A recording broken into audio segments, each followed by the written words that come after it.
in the Second World War, isn't it? Wasn't it the Second World War? Yeah. Okay. And you were in the Army? Yeah. 1st Infantry Division in the Army. Let's see. I was in. You don't want to know where I was trained, right? We'll get there. Oh, okay. Were you drafted or were you enlisted? I was drafted. You were drafted? Yeah, and then I got a relief until my wife had the baby. Okay. And then I went right into right into my service, and that's when I joined my 1st Infantry Division company. And where were you living when you were drafted? I was living in 42 Dennis Circle in Hamden. Okay. I had my own home, had a beautiful home. That's how I was able to get here. I had to have enough money to give them to, so I could have my wife. Do you recall your first days of service? My first day of service? No, really, because my first day of service is when they put me in the 1st Infantry Division, Company F. That's all I can give you there. I don't know. Where did you do your basic training? Camp Croft, South Carolina. I got it right here. Camp Croft, South Carolina. Do you remember anything about your basic training? Oh, I do. A lot of. That's why I even made a note. I was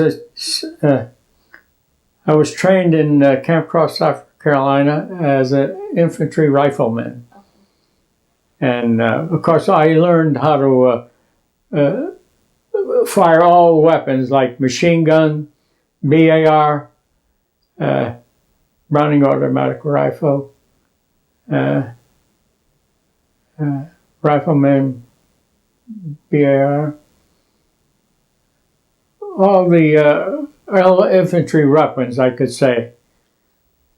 Because in order you have to pass all those to get into the Army. Mm-hmm. Otherwise, you can't fight. How can an infantryman fight? I have to know a lot about how the grenades. How to use grenades, hand grenades, and I also have to know some field artillery, field artillery.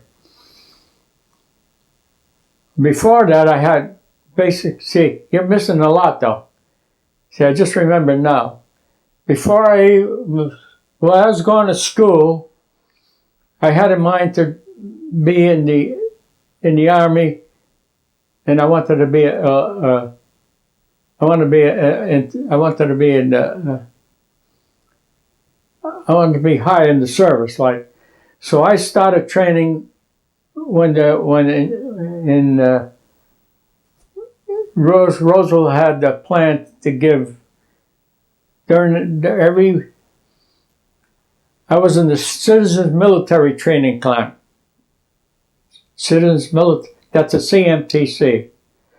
Citizens Military Training Camp. I took my first training, my basic training in that field there. See, that's a good thing he did, Roosevelt. A lot of people started their like even the pilots, they started their training in one of those fields. And, let's make it too complicated. Forget about that. But I had intentions to be higher than first class. I wanted to be like a lieutenant or a captain, you know. The only way I can get into that is if I was the only one left, the captain will have to decide Sal take his place. That's how a lot of people get into because some of them are only you lose everybody, and then they only have one man left. You have to make that guy, whoever's left, give him the what other questions are you gonna ask? I got plenty of them. Yeah. So after your basic training, in South Carolina, you were assigned to the 1st Infantry Division, and then, so after you left South Carolina, where did you go? Then that's when I joined the 1st Infantry Division. They was assigned to the, because all of us were assigned someplace, because they were ready for the invasion at that time.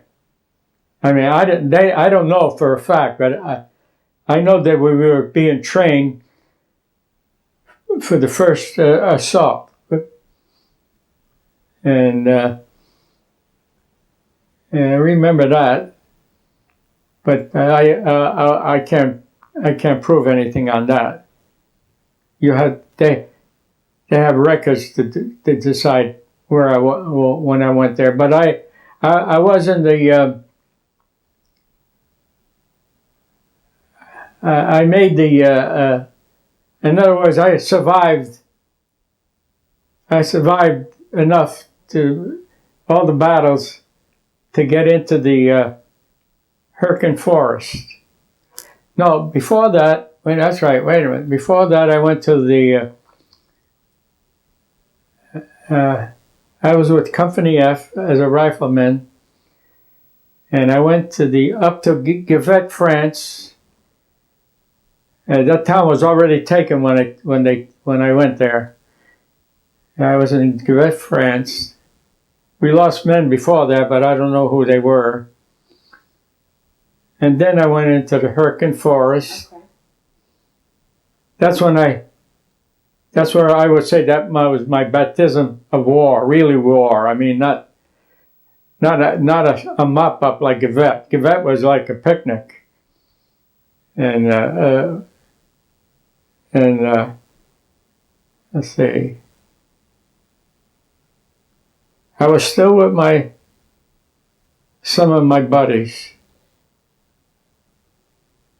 I lost some of them. Most of them I was with.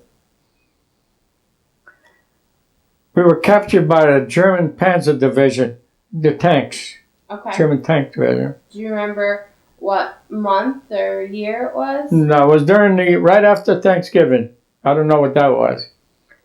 Because I remember we had our turkey on the field.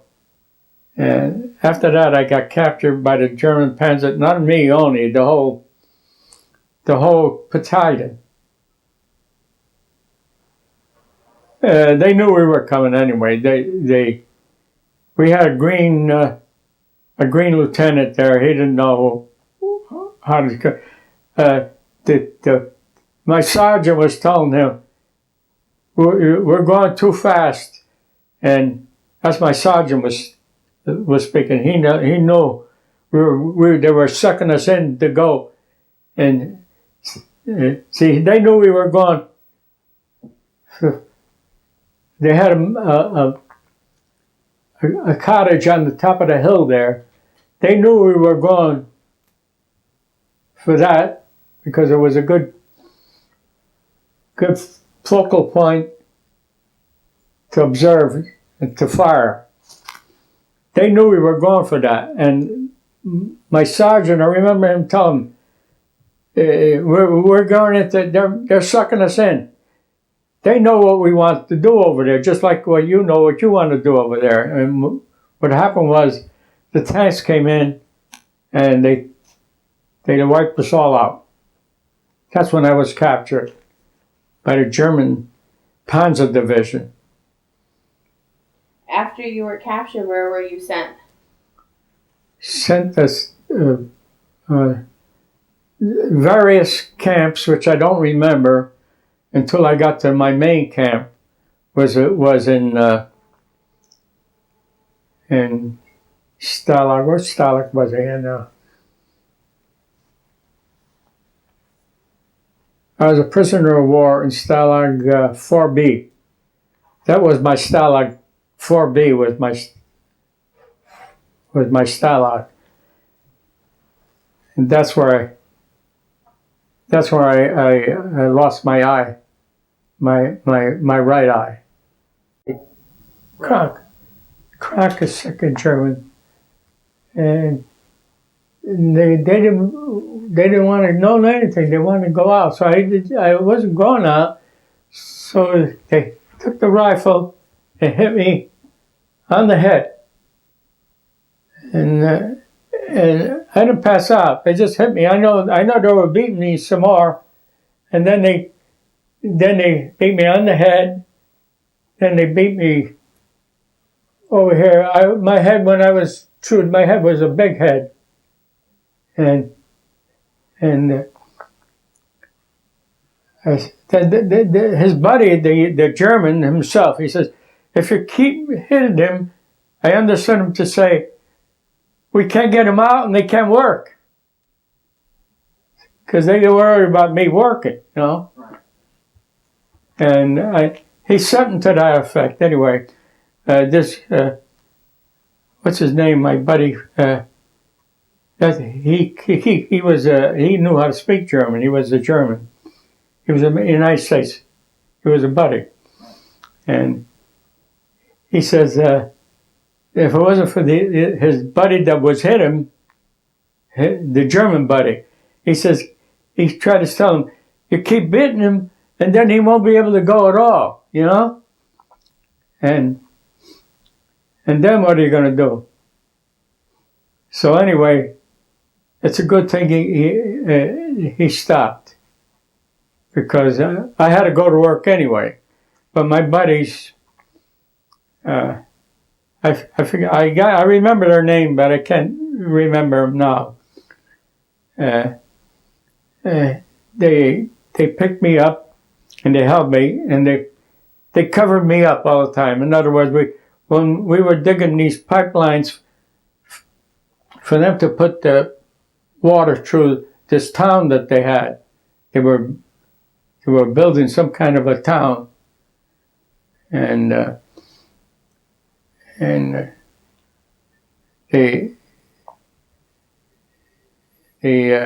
was I?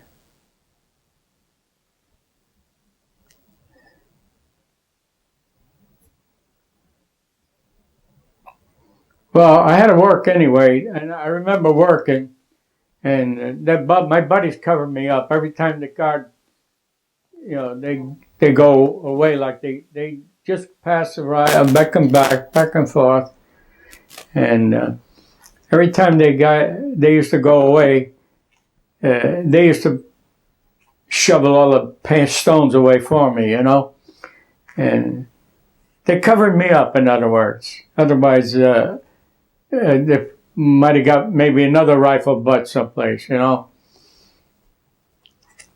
They knew how to use the rifle butt very, very good. And I every once in a while, I still dream about them. Today. Even today. I can even enjoy a good movie. Sometimes I have little scenes about the war, and it brings it back to me. Not the war itself, the stupid Germans. I was trained to be in combat. I always told them, but I was never trained to be a prisoner of war. That was the mistake that this government made. They used to give you 15 minutes about all you have to do when you become a prisoner, rank, name, and serial number, and that's all. They should have said, you know, something else, like you're going to be beating the hell out of it, and you got to know what to say when you haven't got your right mind. So they never trained me to be. I was trained to be. I was trained to be not as a. I wasn't trained never to be a prisoner of war, which they should at least give me a hint of what you are. Not just my name, rank, and serial number. That never was done. They took my wife's picture away from me and everything, and they took my daughter, my wife's baby daughter, and they must have used those for, they could forge passports for their people, whoever they got in Germany. That's because I asked them a lot, somebody, what do they need my photograph for? Well, you know, they use it for passports, you know. But they took my wife's picture, they took my baby, my wife's baby, and I'm getting drifted away now. What else you want to know? We're going to back up a little bit, okay? Yeah. So you went from your basic training, and then you went into the 1st Infantry Division, and then you went to Herkenforest, France. And what was it like when you got to France? When I got to France, Givet, France, that was a picnic. Our town was already taken. You get sporadic fire, you know, sniper fires and all that. And that was a picnic. And matter of fact, my wife's aunt had a restaurant in Givet, France. Okay. And I got to, we were there long enough that I got to see her in a restaurant. So you got to Givet, France, and Givet, France. Givet, France, where the restaurant was. And did you see combat there, or did you? No, sporadic fire. Don't even mention it, because I never even had to use my rifle. It's the town was already taken, and once we got into the Herkenforest, that was real business there. That was combat. Yeah, and I survived it. I never even got wounded. We lost quite a few guys though. I lost some of my close buddies too. One of them was shot in the leg, and I gave him first aid, and that's all I remember there. Then I never seen him until I got home. He was discharged after. That's what he told me. And after that, I thought he might have stood. He probably went to school troops up in Georgia. Before you get discharged, you go to Georgia in school troops. That's where they use all the people that got out of the war. They end up in Georgia, and they call that school troops. We were performing different battle forms that they tell us to do. So the generals to be and the lieutenants to be are learning different maneuvers that they assign us to do. And then they explain to them what's right and what's wrong about whatever their business was. I don't know what they got out of it. That's in Georgia. Then I got back home. Then the war was over for me. Outside of what I have to live with, that's all. Right. And when you were in France, how did you stay in touch with your family? Did you write letters? I could never get in touch with I never had time to write or anything like that, no. They must have notified my wife that we saw your husband. There's nothing, that's what I mean. So there's nothing really to know when you're a prisoner of war. Do you remember what the food was like? What? Do you remember what the food was like besides your Thanksgiving dinner? The food. When I was a prisoner of war? In France, before you were in France. Oh, yeah. We went in their restaurant and you name it and I had it. Yeah, and they know how to cook. Yeah, I enjoyed myself in Givet, France. Yeah. But I can't say there was a battle because I never was in any battle there. The town was already taken, and you get sporadic fire every once in a while. And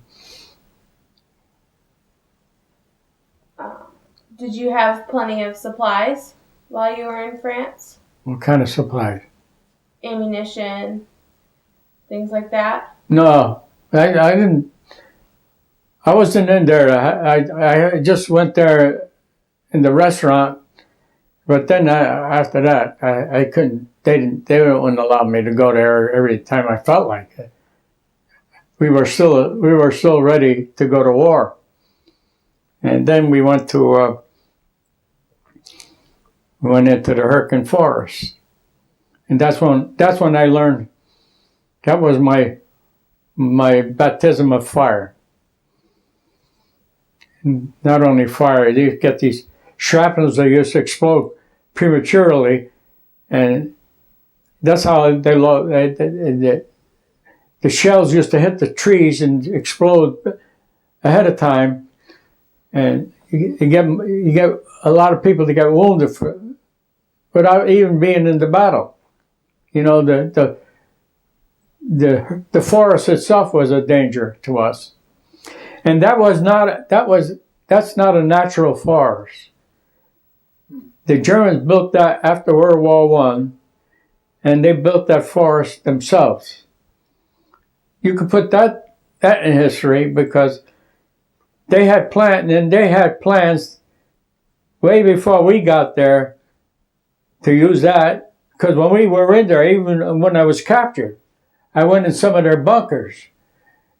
They could bomb all they want, and we were so far underground, and we were covered. The bunkers were so sealed with logs going over them that because I was under there with them, the Germans, when I was captured. Before they sent me up wherever they wanted me to go. But that's no good for that one. For that. Did you do anything for good luck? Huh? Did you do anything for good luck? For good luck? No, I don't know. I didn't have any. Oh, I'm a religious man, you know, and before I went anywhere, I have certain prayers that I used to do that I was taught, and I still do them today. You can see my Bible there, and my prayers there, and that's what I believe the Lord took care. I believe it because I'm a believer. But I'm not that's all I can say. I have all my experiences where it was because I was a POW mostly, right? They took a soldier away from the United States. Or whoever all my buddies were with me. Some of them today, my sergeant, today, his own family, I couldn't get in touch with them. When I was here, I wanted to get in touch with Bill Grosser. He was a sergeant. And I says, I want to talk to Bill, because he was happened to be a neighbor of mine too when we got out. They would never give me any information what happened to him. They only said he's with his son. And I think what happened was that I got it from Henry St. Pierre. He was the one that survived the tank invasion by the Germans. And he survived from being captured. Henry St. Pierre. And he survived being a captive. And he says when he met him, he must have, his parents probably disowned him because he was a drunkard. He turned out to be he drank. So I think his son picked him up. And my daughter traced him. Trace, I don't know how she did it, but she got in touch with him. And the only thing I got out of him was that his son is taking care of him. But she did go. We did go see another one of my buddies after the war with my wife and my 2 children. And we visited them. And that's the only time I met them. And I met a few of them. They were in Pennsylvania. I got a chance to talk to their wives. And I met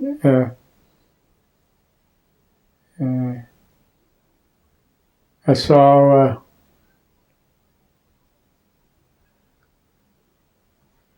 can't think their name either.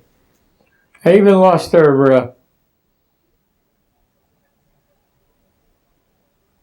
we used to send Christmas cards to one another.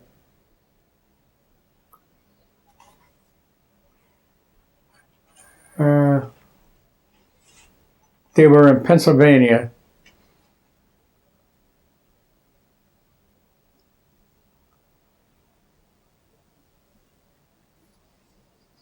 I don't know. So you were captured and you were sent to smaller camps until you got to Stalag B or 4B. 4B. Yeah, that's my main. That should be in the record. They know where all these stalags are, and that was in the southern part of Germany.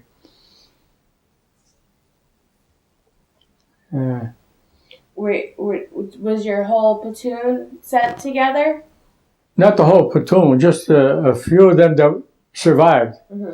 A lot of them didn't even make it to the camp because the Germans, those tanks there, when they come in with the tanks, they knew we were going to go there. It was a good high pass for everybody, and we were surprised. You know, all we could do was try to fight with rifles against a tank, and it didn't take them long to wipe us out.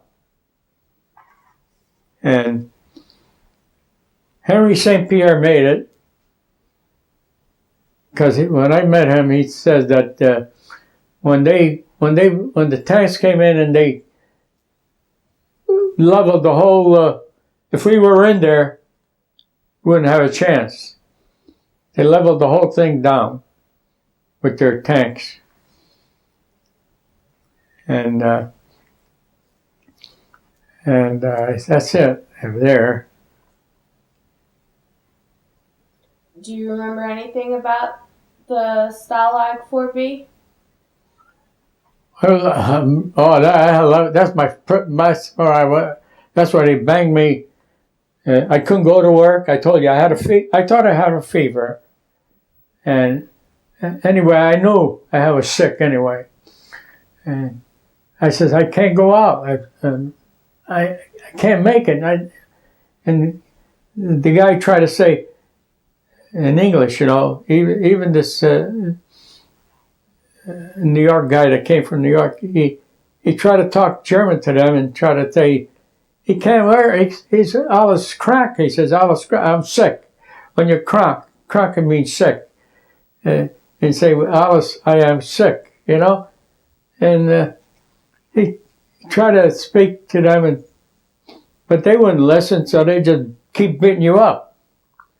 Then it must have been his buddy that must have said, if you keep beating them up, we can't take them out to work. Then what are you going to do? You know?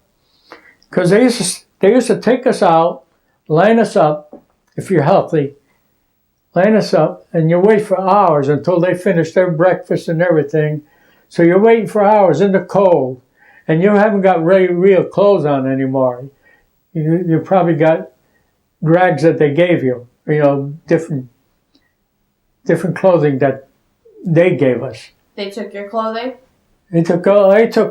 They used our clothes Well, we were first as soon as we got captured. I didn't tell you the important part. The first as soon as we got captured, they must have said, we want clean uniforms. We don't want no blood. Because that's how they used our uniforms. When we were captured, we had a strip. They used our clothing to imitate Germans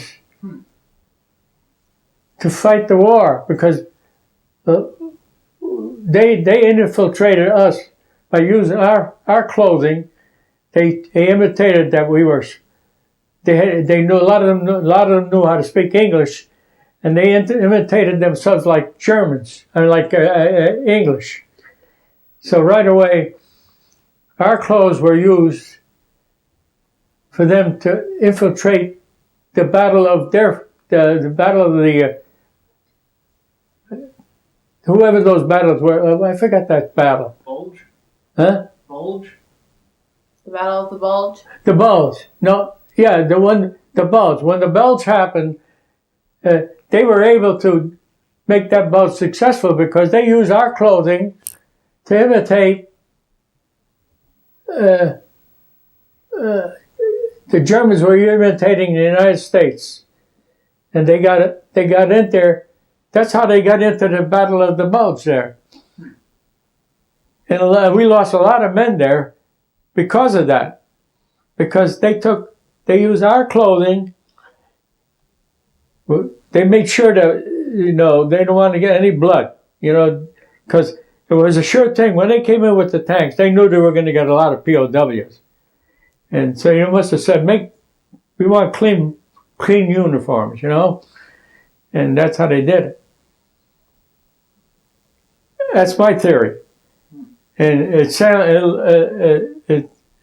sounds logical that that's how they infiltrated, because they know they have Americans.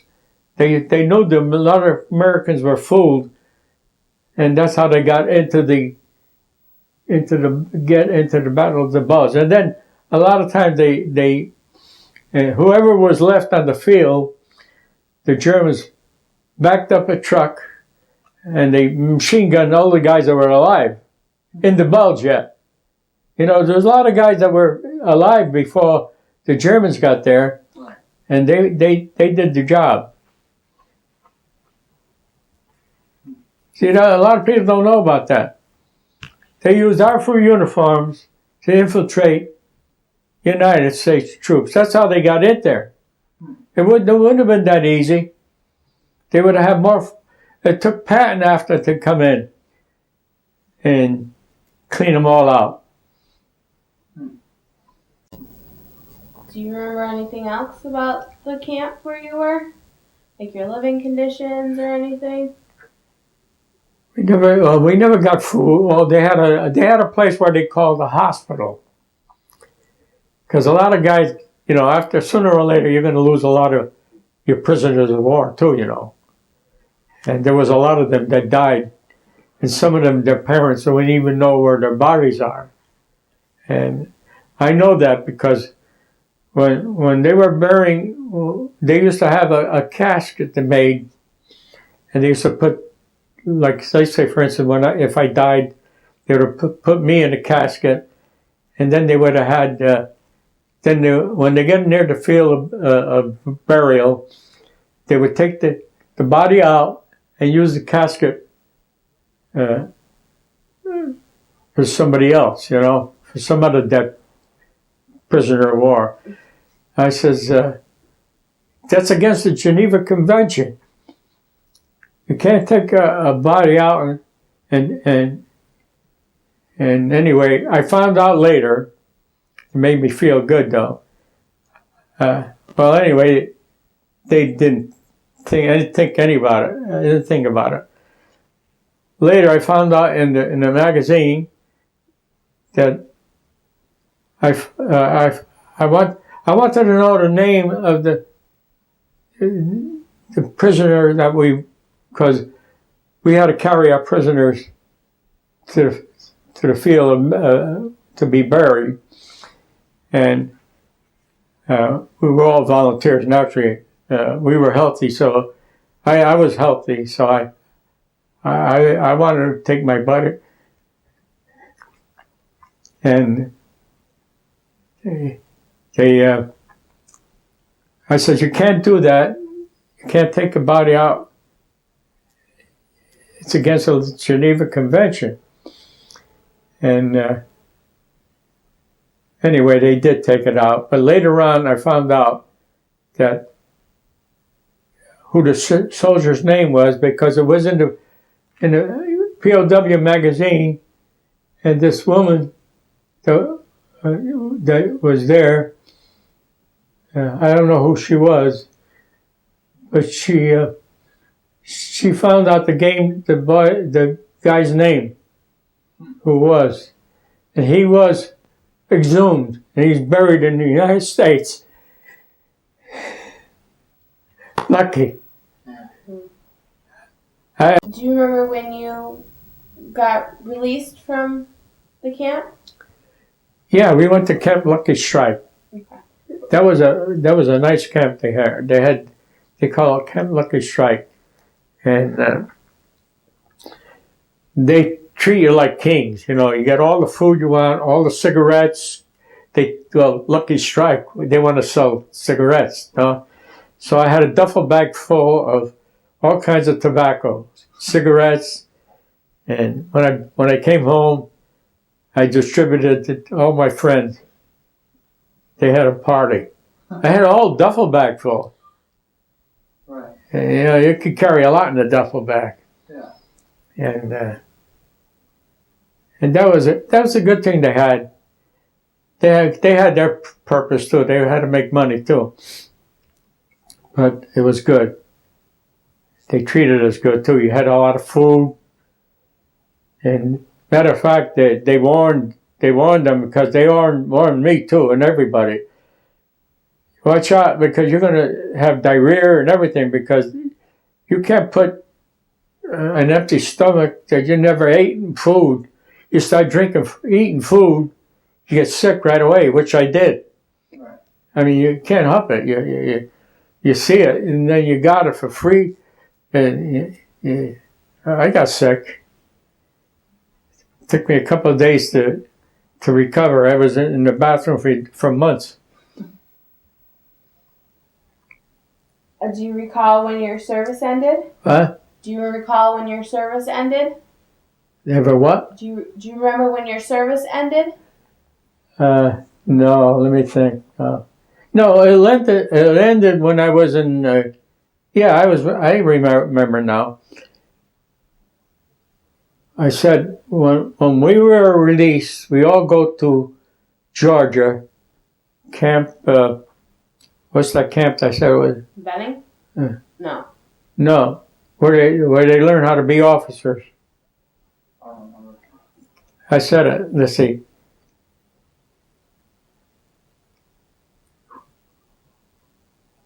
When we got out, we went to Fort Benning, Georgia. School troops. That's what it was. School troops. We performed. That was. We had regular uniforms. We were healthy. The war is over. We're waiting to get discharged sooner or later. We knew it was only a matter of time we were going to go out. And they used our people to show the people that are learning how to be officers. They make different maneuvers that their business where it was. You know, they show them different things to do and we perform whatever they want us to do. We perform. We move different places. They want to capture a hill or something. We go like on a hill part, and they demonstrate what you shouldn't do, what you shouldn't do, to the people that are going to be officers, and they have real life soldiers working, you know, and what to look out for. That's what they call school troops. Mm-hmm. That was good living there. I mean, we could call home anytime we want. I used to call my wife, how's the baby, you know.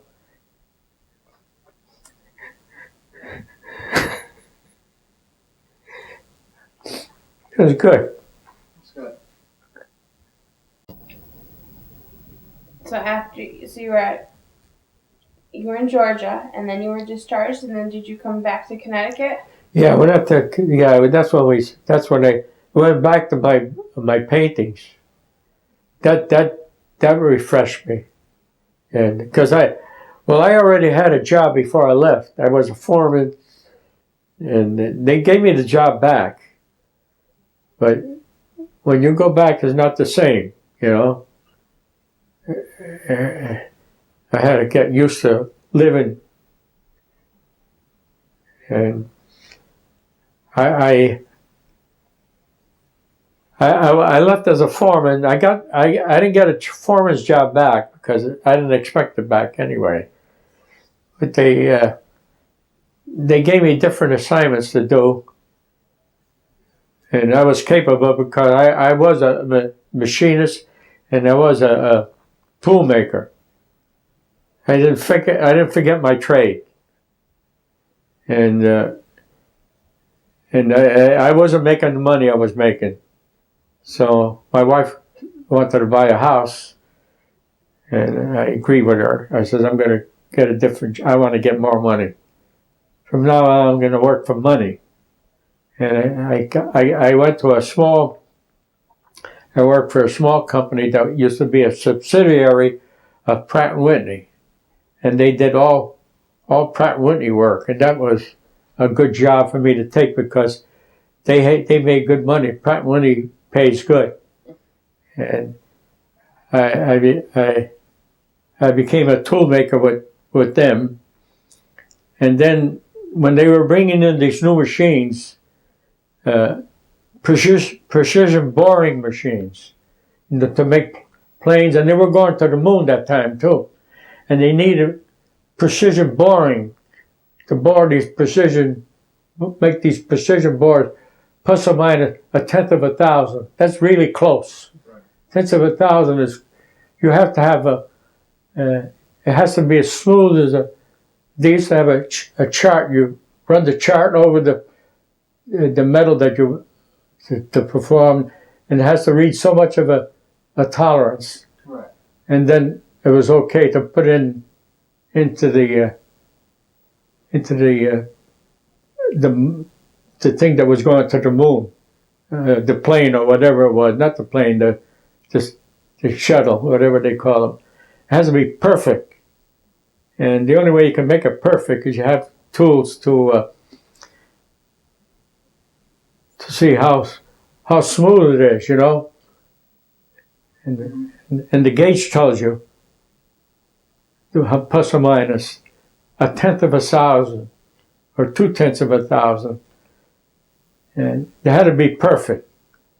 That's how we got to the moon, and we did go, and it's still going. And that's how I made my money. As soon as the job stopped paying, I took off. I wanted to go to a better job. And when I was ready, my wife, she knew how to save money. That's another thing my wife knew. Even though I was making money, she gave me an allowance of $8.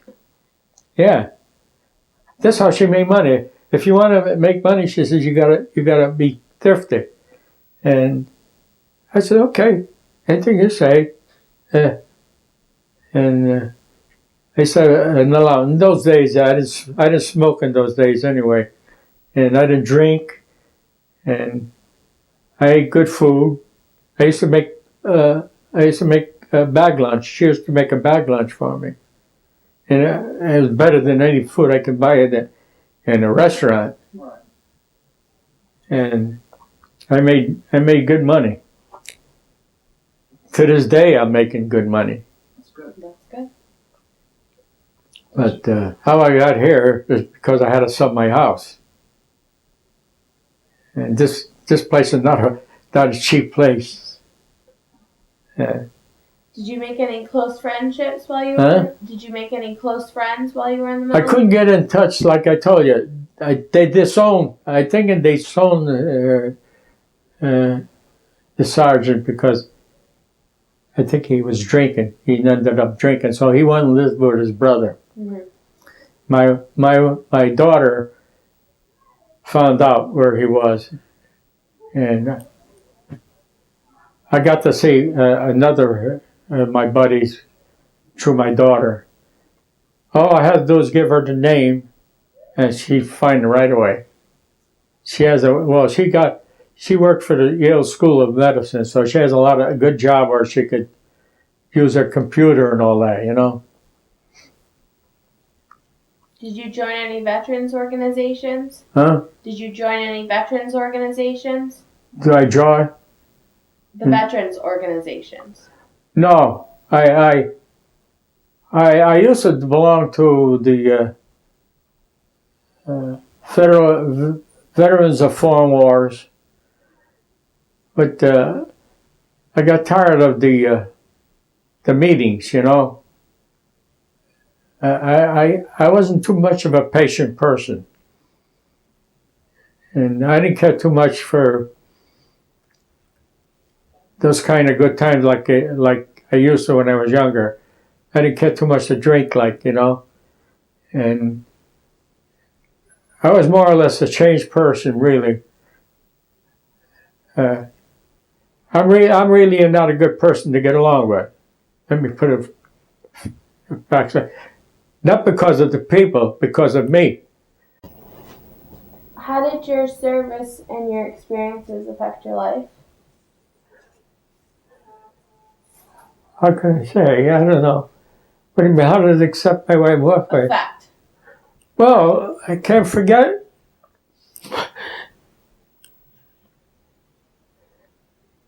I'm doing fine, but sometimes I think the older I get, a lot of things you reminisce, you know? Is there anything else you'd like to add that we haven't covered? All POWs meet in the Veterans Administration. We have a group of POWs. We all meet together. We all have the same problem, one way or another, because a lot of them were in the same kind of a prison camp, and some of them were even beaten more cruelly than I was treated. All depends on what camp you have to be in. And they're all prisoners of war. They all have the same problem. So we're still being treated now. To this day, you got a lot of them up there that can't cope with life itself. But their own families, you know, are suffering. Yeah, but I didn't have that problem because I still believe in my religion. I keep more closely to what I believe in, you know, and that makes me whole. And I could be with my grandchildren. I could play with my grandchildren, and if I know you personally, I could be happy with you, and I wouldn't be a burden at all because I like normal, and the only time if I see I was having problems, I just lay low for a while until it cools down. Right. I still get in touch with my sergeant, and the other day I watched the ending of a movie. It was a combat, but I shut it off. But I got enough to see that I shouldn't see, and normally it would have been okay, but it's just one of those moods that I got that it didn't work good. So well, thank you very much for your service, Sal? Yeah, I try to do the best I can for you. You know, I do it for the benefit of the veterans. You know. And thank you for telling your story. We greatly appreciate it. Yeah. So thank you very much.